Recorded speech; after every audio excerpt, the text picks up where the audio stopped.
Hey chaps, and we're back. We have another Landau. You know when you just get rid of one, you have another one turn up, you're like, I just got rid of it. But this one is slightly better. This is one I did forever ago. This is my brother's car, and this is getting a colour change because he decided to buy a Ranger Raptor and he wanted his Landau the same colour, and you're sure there will be people who'll go, oh, that's the dumbest idea. But you know, people buy Holdens and Commodores and Sangyongs and all sorts of weird cars, so you can't say it's a dumb idea. It's dumb people. I'm not saying he's dumb. He's quite smart. He bought this for 13 grand years ago, and it is 100% complete. There is all the parts for it and everything, and it's a matching numbers 351 FMX 9-inch car, so you can't be that dumb. But the task this time around is we're going to yank the motor, the trans is a bit questionable. We're going to redo the engine bay. I need to square off the front of this car a little bit because when I trial fitted it I know the front wasn't quite right. But we're doing a full engine rebuild because this is actually a running 351. It is a little sad. I reckon last time I had it running I swear I heard a rod knock, and I was like, you know what, I'm going to turn it off before it decides to leave the building. So this is a proper 351 this time. This car is an early Landau, so it's basically an XA Falcon. And I did get the body done, a lot of the rust. And I started reassembling it, but time has been a thing. I really want one of these for my XB. It's got a scratch on it. But yeah, it turned out alright. I've got to fix a couple of things. So some of the filler I put in it yonks ago actually cracked slightly while it sat in a really hot shed, which is upsetting. I'll fix that. But this is how the back of a Landau ends up when it's done. Like I was talking about in the other one, how there's a groove there. Well, that ends up being filled, and then that's all it ends up looking like. So yeah, this was done forever ago. I've been building this car on and off for about 4 years, and it's still not finished. Time is a wonderful thing, and you either have time or money. You don't have both. Yeah, this one's had some major rust, and I've had the pillar from here up to here. The top of the A-pillar is actually out of another car. I've had the whole plenum chamber out. It's actually made out of about 3 different car plenum chambers. Mind you, this is before you can now buy the whole plenum chamber from Better Than Your Old Stock, which is upsetting, but that's how it is. So we're going to start off by disconnecting all the accessories up here. I've got to jack it up. I've got to disconnect the tail shaft, the exhaust, gear selector, speedo cable, probably yank the carby, might get rid of this aircon bracket off the top of this thing, maybe before or after it's in or out. But yeah, we'll get you through this one today. We'll get the motor out, get it on a stand, and maybe partly just disassemble the engine to have a bit of a looky look to see what it's like. And that'll be today's video, I think. That'll do quite nicely.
Alrighty, I think I've done everything from the top side of the engine bay I was just watching my time lapse and the shirt I'm wearing is super unflattering, but it may be because I'm fat and there's more cushion for the pushing, you might say.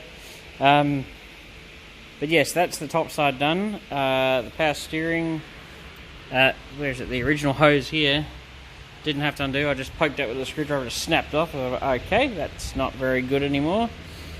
The high pressure line came off, the aircon lines came off. Unfortunately, there was no plug for that cable for the aircon unit, so unfortunately I had to snip that one. Oh, there's still a point stizzy in there. Right, so, and considering that I don't particularly feel like removing the resistor wire in this car, that's going to stay. Alternator's undone. Yeah, basically all the top side is done. I've got to get under the car now and take the engine mounts out. Drop the exhaust manifolds off, which is fairly straightforward. Undo the tail shaft, speedo cable, gear stick, handbrake, I think, depending on where it runs on this thing. And that's pretty much it. It does have the GT manifold, which is the square bore, I believe. And I think to myself going, oh, I'm sick to death of people selling engines as good runners. This engine runs, it's a piece of crap. So just because it runs doesn't mean you can call it a good runner. That's a pet hate I have of anybody who sells an engine and claims it's a good runner just because you've seen it make a bit of noise. No, a good runner means it can handle, you know, driving around town, not smoking, not overheating. That's a good runner. Anything that just coughs and farts and maybe smokes a little, that's a suit rebuild. So this is my pet hate. I'm sick of seeing engines for sale that are good runners and actually basically are piles of junk. You know, if a motor's not seized, it probably will make noise, in my personal experience. Hell, I've had a grey motor that smoked its utter brains out. It looks like it was pumping engine oil out the exhaust, and it actually ran really smooth. So that's a good runner too, isn't it? Anyway, I've got to get the coil off because there's an engine manifold bolt I'm going to put a bracket behind on. But pretty much that's it for the top side. Now I'll catch you up probably once I'm yanking the motor out, because the underside stuff is not overly exciting, but the top side allowed me to do a cool time lapse, so stay tuned. Alright, I'm just underneath this Landau here, and I had a joke. It's like, why does every single Ford guy, GM guy and car guy in general always want 9 inches in the rear? Yeah, interesting that the handbrake on the Landau, because it's a foot one, is in a different spot to the standard Falcons. This is an FMX underneath here, and I've never noticed that there's these big braces that go underneath the engine that join the transmission to the engine. I was wondering how many GT owners are missing those. It looks fairly straightforward under here, just 2 bolts here, castellated nuts, speedo cable, tail shaft. I don't have to do the handbrake, which is fantastic. Undo the gear stick selector, and watch the camera flip around in a second. It may or may not. Undo the exhaust, which is rusty but fairly straightforward. Yeah, there's a better shot of those braces. Wonder how many genuine GTs are missing those. This Landau is fairly well unmolested under here, aside from somebody going nuts with yellow paint and blue paint.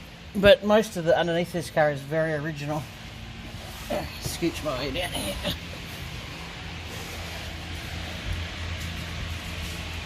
Still got the disc brake calipers on it with the handbrake cables. Yeah, great parts car. I'll catch you up once we've got the stuff ready to come out. I took the tail shaft out, and about 40 tonne of fluid came out, and I was like, oh, just like a chocolate milkshake, only bloody. That is not a good colour for transmission fluid to be. Yeah, I don't know if that FMX is gonna be much good. Oh well, things you do. underneath this car is just utterly disgusting. Everything's greasy and oily. I'm like, why did I volunteer for this? Oh, that's right, I'm being paid. That explains it. If your transmission fluid is that colour, you got problems. If your stool sample is that colour, you got problems.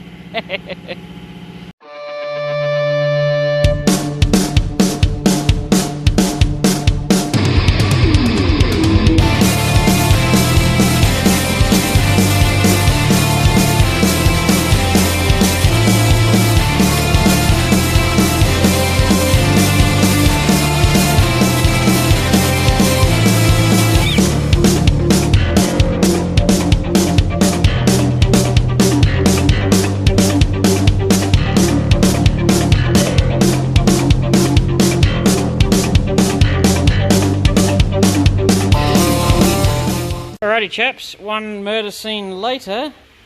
We did have a plug, but it kept getting knocked out, so we eventually gave up. We'll clean this up in a second. Yeah, it's I don't think that motor's been out before. It's a little bit grubby. Yeah, so motor's out. It is disgusting, every sense of the word. Look how big the FMXs are. They are a monstrous transmission. Cast iron, big, giant lump of turd. But yeah, we'll get this off, get it stripped, get it onto a stand, put the transmission away, out of sight, out of mind, and we'll clean up this mess. Look at that. None of that is a good colour. So maybe the radiator was stuffed or something, or water's got in the transmission somewhere. So yeah, at least superficially it doesn't look too bad. It'll look much better when we're done with it though. Yeah. Anyway, carry on. And there we have it. One very sad, tired 351 Cleveland sitting lonesomely on an engine stand.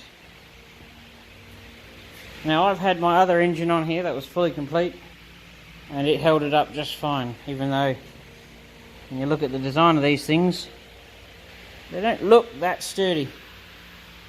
But once I rip all the accessories off, the heads off, the manifolds off, it will get a lot lighter. So yeah, these are these big braces that hold the transmission to the engine. A lot of E-Series Falcons have those, but that's the first time I've ever seen them on a 351 Cleveland. Oh, probably an unmolested one. So obviously they must have had one. That's a fairly unique shaped one. You couldn't just whittle that one up. I need one of these for my XB. I still don't have one. We're putting everything in these baby food tins. The manifolds are off. Transmission was a pain, and of course the last one required a little bit of flamage to undo the nut because it decided, nope, I'm not coming off. So that torque converter is now stuffed unless somebody knows how to fix that. But I think that transmission is pretty well toasted anyway. And I'll probably dismantle it and probably use the bell housing for engine running. Because we do have another FMX to go with this engine when it goes back in the car. That's supposed to be a much nicer one. So yeah, we're just taking some before shots of how disgusting this thing is prior to the teardown. And it's very blue, it seems. Yeah.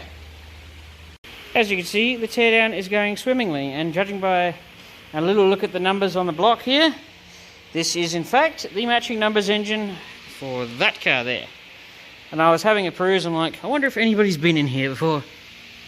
And it's hard to see that somebody's put a double row timing chain in it at some point, but it's slack as shit, so it's worn out.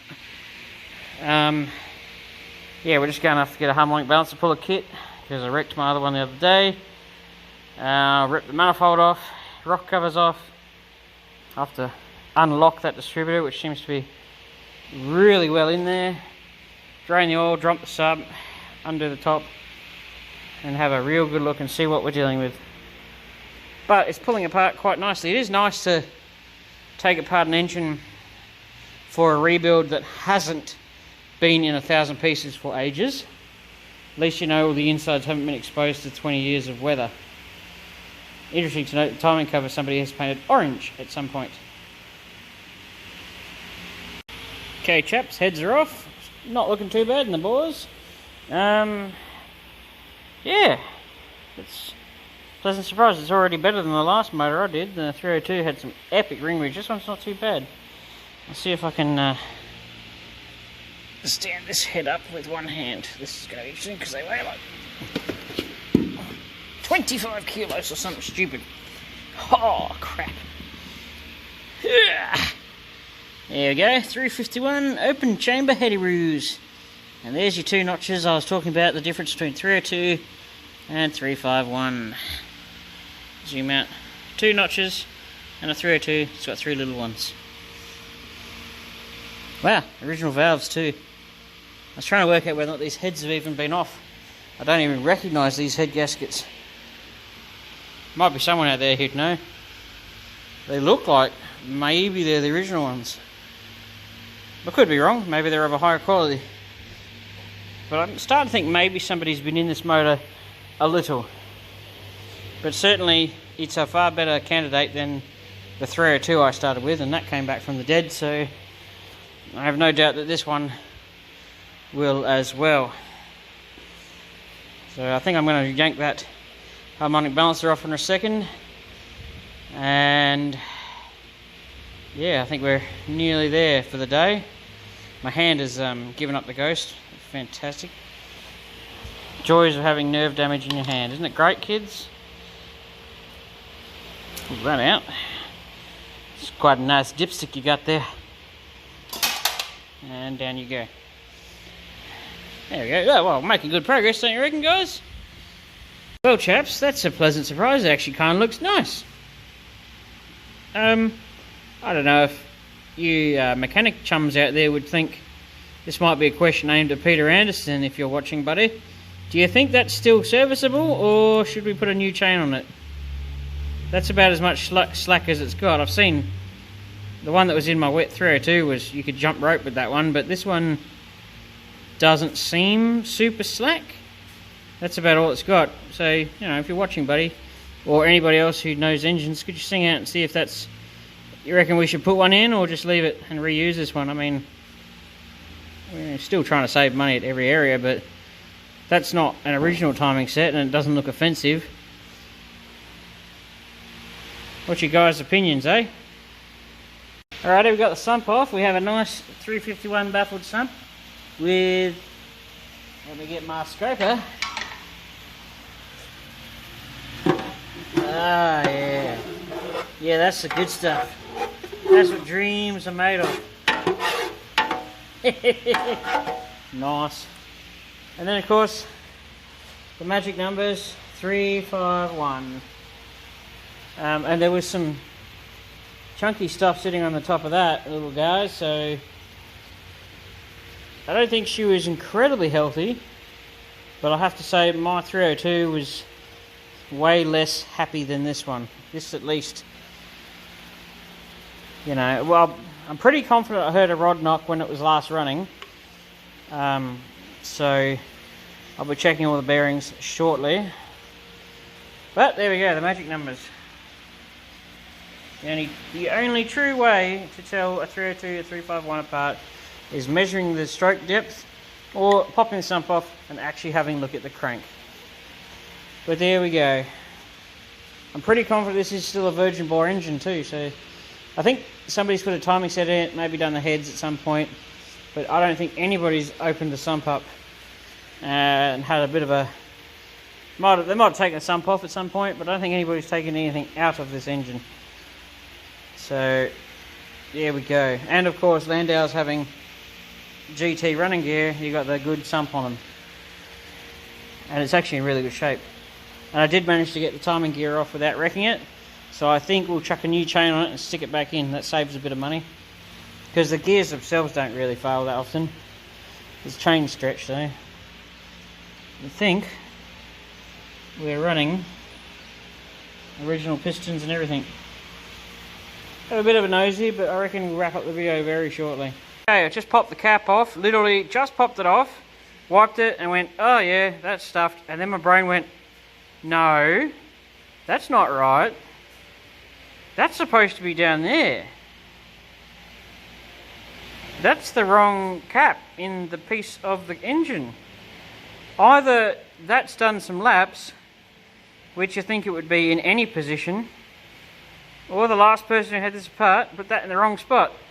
But I know for a fact that if you put that in this piece, the oil that comes into the block isn't going anywhere.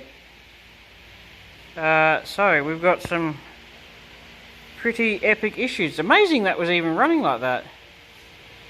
I can't believe that. That must have been one hot bitch. Because that's hilarious. There's no oil gallery to that. That's supposed to be smooth. And the grooved one with the hole is supposed to be down there. Interesting stuff, eh? Things you find. But considering that, I'm going to wrap up this video here because I'm pretty well stuffed. And it looks like so is that bearing. Interesting things. But anyway, I'll leave it there and we'll catch up next time. Probably, I don't know, at some point. You'll keep watching, you'll find out. You normally don't go much more than a couple of days without a video from me. So, catch you next time. Enjoy this one, eh?